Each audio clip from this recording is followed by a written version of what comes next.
I see all the brothers on the side. Can you please have a seat?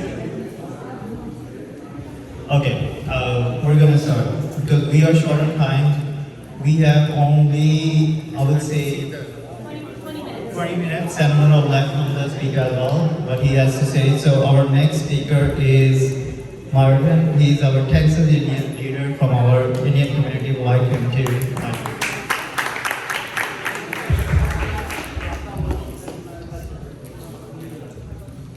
Good evening, everybody. My name is Martin Paditi. We represent the Texas India Coalition. So good to see you, Akhil Bhai, Rehman Bhai, and Atul Bhai. And so we have a lot of. I also represent Indian Christian Coalition. When I heard about Humza, I thought we should invite somebody from Wylie specifically. So I invited my friend Billy Matthew. We have one vote there. He lives in Wylie, and he is from Texas Conservative Forum. When I mentioned about Humza is also part of some of the. We need all of them, right? We need one of the vision we have is next 10 to 20 years, right? Regardless of win or lose, we must fight, right? We must fight. We must fight and be representative in all the places. And sometimes Akhil Bhai says, if we are united, right? If we are united, right? We will never be defeated, right? If we are united, let's say if we are united, we will never be defeated, regardless of color, race, and everything, right? So we all want to be united and support our brother Humza to win these elections. And I met Humza last week. He's a very humble man, and he's a great. We want him to win. And we will support everything that we need. We have some connections with churches and local American community also. We will make those connections and make him to win. And we will all support Brother Humza to win. Thank you so much. Thanks, Mr. Martin. So I would like to say that one vote, one head count over here means we at least expect 10 votes so that you can spread the words to your people, at least your friends and families who are eligible for vote. So we have almost over 100 people over here, so we expect 1,000 votes today? Yes. Inshallah. Thank you. Our next speaker is Dr. Majid. He is our community leader as well from Woodbridge.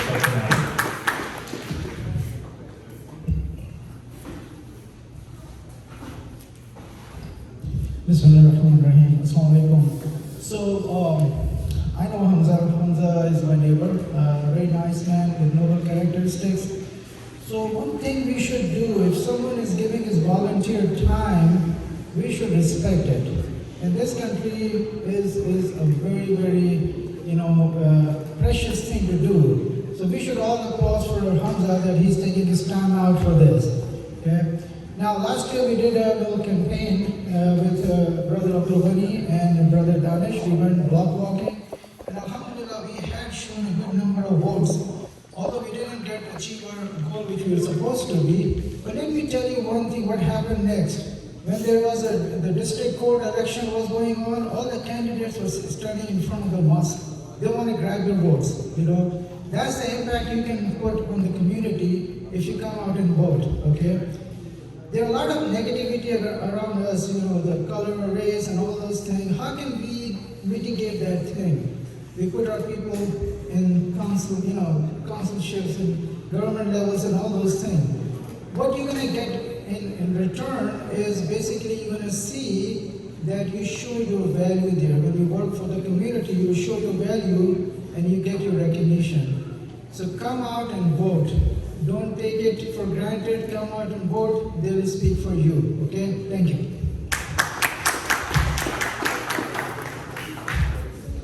Thank you, Dr. Majid.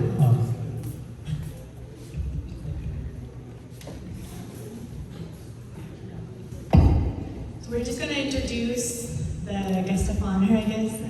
Humza Bhai, I just want to say something little. He's also my neighbor, and mashallah, he's very qualified. He's on the board of the Wylie. I think he's in the zoning board, construction board. And mashallah, he's worked so hard and he's encouraged so many people, including myself, to actually go out and achieve some of the goals and be part of the community. So there's no further to do. Let's introduce Humza Fraz.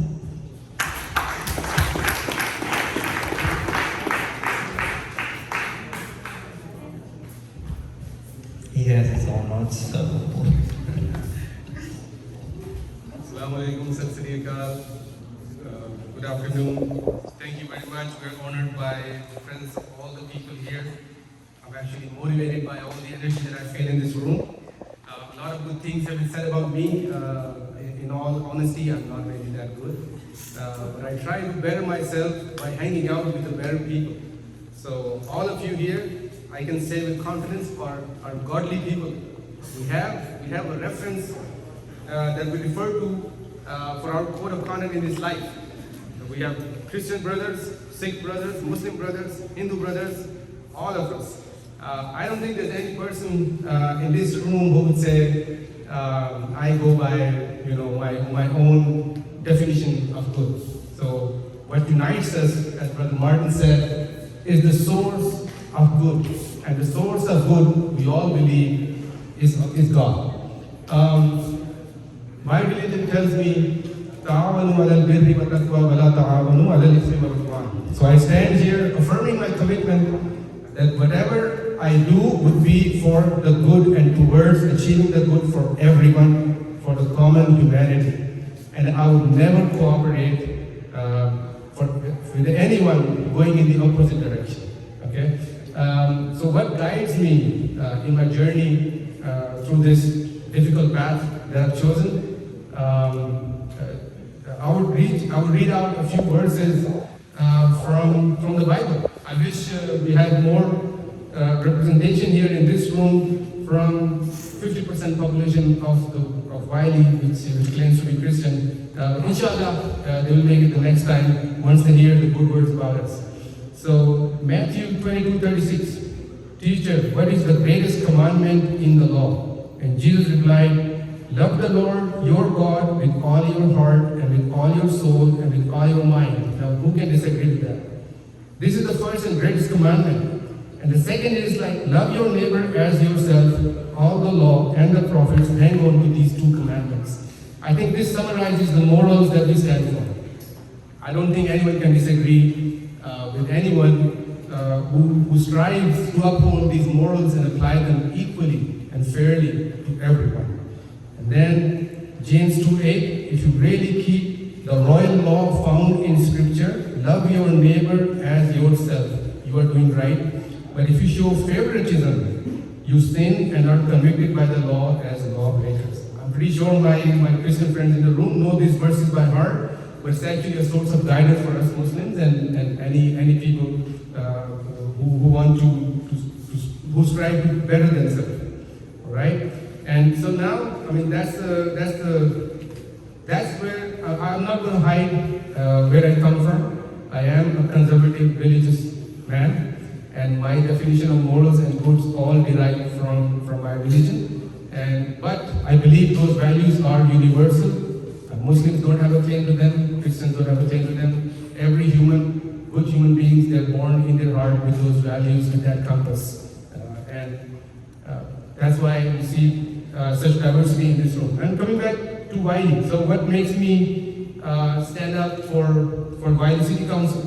Well, I think very materialistically speaking, my taxes went up by 5.27, actually more than 5.27% last year. And if you live in Wylie, that happened to everyone. So I don't know who would not be bothered by this rise in the taxes. So today I'm going to try to explain what really happens. Why do we keep paying more and more money to the city, while the city at all times claims that the property taxes are actually going down or being kept constant? So what I'm going to show you is, if you go to Wylie's website today, you would see this picture here, which says that over the past 8 years, our taxes have gone down by 31%, but that does not seem to match the amount of money that has been taken out of our pockets. So what really happens is, in the past 8 years, maybe the city has taken 31 cents away from our taxes, but our property prices have increased by 100%. So we're actually paying 70 cents more over the past 10 years, in our property tax bills. The city does not seem to be transparent about it in their documentation, at least that has been posted on the city's website. Just to give you a background, whatever taxes we pay, the property tax, 55% of those tax goes to Wylie ISD. Now, that's a big chunk of money, 55%. I'm not doing anything about it. I cannot do anything about it. We need more people who can stand up for ISD positions, strive to get into the positions of power and do something about it. I stand here doing something about the second part. 32% of our property tax goes to the city of Wylie. That is still a big chunk, and that's, I believe, where we can make a difference. And God willing, I'll try my best to reduce that burden on your pockets. Just for the sake of completion, 9% goes to the Collin County, and the remaining 4% goes to Collin College. So out of the 32% that the city takes from our property tax, 51% goes to fire services, EMS, and the police. So no one in their right frame of mind would actually try to cut the budget of EMS or police or fire. So I think that 50% cannot be reduced. It can be efficiently managed, but to have the quality of life that we enjoy in the city of Wylie, honestly, that cannot be reduced. And then 13% of our property taxes collected by the city goes for debt service. Now that's a chunk that we can optimize. 13% is still a big amount. And then we have 8% going to the government, general government, like the cost of government, the cost of city employees is 8%. And we have only 7% spent on streets. So if you observe that the Wylie streets are actually not darker in the night, there are no street poles, there are no lights. And some of those streets, other than the main streets of the city, they're actually kind of breaking down. We have no sidewalks in almost 60% of the Wylie. I live in Woodbridge neighborhood. Right next to Woodbridge neighborhood, we have Woodbridge Parkway. Did I get the street name correct? Woodbridge Parkway. There are 3 schools on that street. 3 schools, middle, a junior high, and a senior high, and there are no sidewalks. So the parents are actually forced to drop off their kids to the schools in the cars. What happens in the morning and the afternoon is that since kids cannot walk, they cannot bike, traffic starts to build up. There are all kinds of speed violations, and the traffic starts backing up into our community. And right at the end of our community, the people who are living are actually they're old people, 65 plus retirees, and they get bothered by all the cars backing up into their neighborhood, speeding because we got stop signs because of the school, and right next to that we have our neighborhoods. People, to avoid the stop signs, to avoid going by 20 miles an hour, they want to go through our neighborhoods faster. So they are endangering the lives of our retiree community living in our community. All right, so that's just the background. Also, I mentioned in the beginning that Wylie raised our taxes by 5.27%, but you never see it acknowledged in the documentation that the city publishes. So I would be fully transparent here. In 2019, the city made a commitment to the residents under Jeff Forrester, who is actually the outgoing councilman. So Jeff Forrester has served Wylie for 9 years, and he's vacating his seat now. And we're actually vying for the open seat that he leaves behind. But to his credit, he actually instituted in Wylie that the city of Wylie was going to abide by something what we call no new revenue tax rate. So no new revenue tax rate, for those who don't know, is that it is actually to shield the residents from a rise in their property taxes just because their properties have been inflated higher. So for example, if my property was $100,000 in 1 year, and the next year you get appraised at $120,000, and the city last year charged me 5% tax, and this year they charge me the same 5%, they're actually making more money. So it's a windfall for the city for no reason. If my property gets appraised at higher value, it's a windfall for the ISD, they just get to make more money. So the NNR commitment that I'm talking about in my campaign, and which was actually introduced by Jeff Forrester into the city council, that he made a commitment that the city should abide by it. It's the commitment by the city that even if the property values get appraised at a higher level, we are going to adjust our tax rate we're going to lower it down such that the money coming out of people's pocket is the same. So if you paid $5,000 last year, you should pay $5,000 this year, no matter what the appreciation in the property value is. And that's how it should be, because most of us are not planning to sell our property this year or next year. We're here for the long term. We are here, we're putting down our roots, and our kids go to schools here, they'll finish the college here. Maybe we'll all retire here. So we don't want the government to move us out of our houses just because the government thinks our houses are worth XYZ amount of money. So there has to be some remedy to this money being taken out of our pockets without our will. So, I mean, in that context, having a property tax and not having a state tax is not. It doesn't feel so good. I mean, people think Texas doesn't have a state tax, and so it's a really good. We only have property taxes. But if you think about it, if we had state tax, and if the state legislature wanted to raise up the state tax, they would have a big fight between Republicans and Democrats. It would be very hard to change the tax rate to tax the citizen act for the state tax.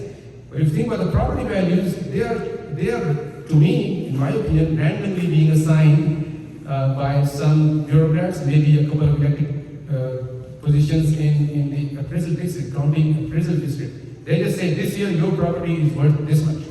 We don't have too many avenues to fight them. If you appeal to the board, it gets rejected, you don't have nothing to fight. And then you just have to pay that amount of money. It's stealing. It's taking money out of my pocket without my permission. The one thing about the libertarian motto is that they say, don't mess with people and don't take away their stuff. So this is against the libertarian principle value. You are messing with me, you're taking away my money without my explicit permission. So the only way the city, in its limited capacity, can shield the residents from the fluctuation of the property tax is to commit strongly to the no new revenue tax rate. Now the city made that commitment, the city broke this commitment last year. But that was the time that we needed the support from the city the most. I mean, in days of inflation, those are the days I need the most help from the city, not when everything is hunky-dory. In those inflationary days, the days where my money can buy lesser goods from the market, those days are the most ones that I need more help from the city. I don't want the city to take more money from me in those days just because the city can take benefit from the appreciated property values. So that's one thing. The second thing I want all of you to know is that in the end, we pay property taxes because our city sells general obligation bonds that are backed up by those property taxes.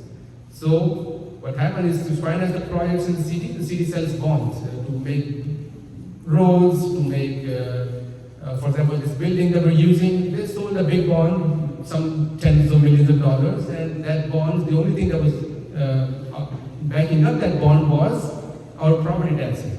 So if we keep on selling the general obligation bonds, we will never have property tax reduction. So we have to find clever ways of financing projects of generating revenue within the city such that our reliance on general obligation bonds becomes lesser and lesser, and we want to wean off it eventually. So to that, going towards that goal, in 2029 we have a bond maturing. That means that bond that was sold years ago will be matured and will be paid off. If from now to 2029, if we do not sell any more bonds, our property tax can go down by 8 cents. It's a huge amount. It's like once in a decade kind of an opportunity. Now it will be really hard for anyone to commit that we are not going to sell any bonds between now and 2029. That depends on the financial state of the city, how many bills we have to pay in the next 3-4 years.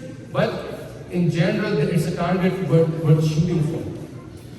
I stand here to commit to you that I will be opposed to any bond sales between now and 2029 unless there is no other way, absolutely no other way to finance a project that is deemed absolutely essential to the city.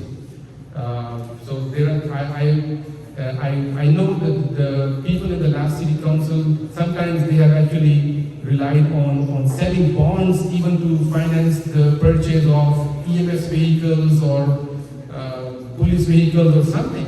But I think there's an alternate way to still make those purchases happen, but there should be with clever ways of financing them, like lease to own.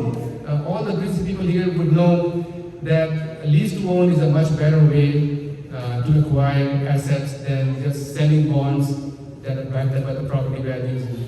That's one thing. Second idea that I have that I want to share with you is that we have the richest fund. If you look around city's finances, we have a utility fund, which is called the enterprise fund, that has the most amount of liquidity in it. I think we should steer the economy of the city more towards utilizing funds out of the utility or the enterprise fund. And the city, you may know, is 95% built. We only have 5% of land that is vacant. There is 4 or 5% land that can be reclaimed. But still, the city owns some land. Okay, we should use that land. The value of that land is also appreciating in the past decade, just like our houses. So city is not poor. City is rich. Yes. So we should. Yes. So I'm taking too much time. There was No. Actually, we have to be out of here. But anyway, I think I got the point conveyed that there are more efficient ways of doing the city's business. My background is electrical engineering. I think I'm good at maths. I think I know enough economics. So I'll try to use my there's nerd skills. I'll try to apply my nerd skills to the city finance, especially, and try to find some ways of reducing the tax burden on the residents. That's the primary goal, and I've already mentioned we want to do it by not selling bonds, by weaning the city off the bonds, and by utilizing the enterprise of the utility fund more efficiently. I thank you all for showing up today. Hopefully you know a bit better about me, where I stand on the issues and where I come from and what my moral compass is by attending this event today than maybe an hour ago. And I really appreciate you taking time to come. And my friend Tony Singh actually came here at 2 hour notice. I think he broke all the records. I just informed him about this event 2 hours ago, and he showed up. I really appreciate him. A big hand, please. And I also want to thank Brother Shoaib. He's in the back. He also came here on short notice. All my neighbors, thank you very much. Brother Martin, he said a lot of good things about me. He took us to a lot of churches, and he's really the kind of a bridge that I was always looking for between Muslim and Christian community. I wish I find more people like him. Brother Sam, thank you very much for gracing this event. And Brother Govind, thank you. He's my brother from Punjab, so and he's been hanging out with me in this election season. I spent a lot of time with him. So very nice guy. Thank you very much all. Brother Salman, I met you at ICW. Yes, my beloved wife Aisha. Thank you very much. Brother so all these people, Brother Akbar, Danish, Basit, very nice kira from Quran, mashallah. Brother Ali, he is the cornerstone of my campaign. I will not be campaigning with, probably this event would not be possible if Brother Ali was not here. So he is my, if I stay at home, I get kicked out of my wife and picked up by Ali. So that's how we're spending time these days. Thank you very much. Jazakallah khair. We're going to wrap up this event. Brother Sohail, thank you very much for gracing our event. Brother Ali, please remember me in your prayers. And please grab some food. We got food for like 100 people. And I think 50, 60 showed up, so it's a really good turnout. Please grab the yard signs, put them in your yard. And Brother Amir Friyad, so yeah, man, for God's sake, thank you very much. All three, yes, Gazelle, yes. We're not allowed to do fundraising here actually, so I hope no one hears me. So just look at this and understand what I want. So.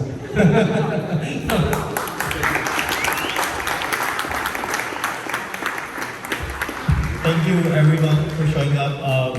Humza is here for a reason. He's not just representing Muslim community but all over Wylie City people.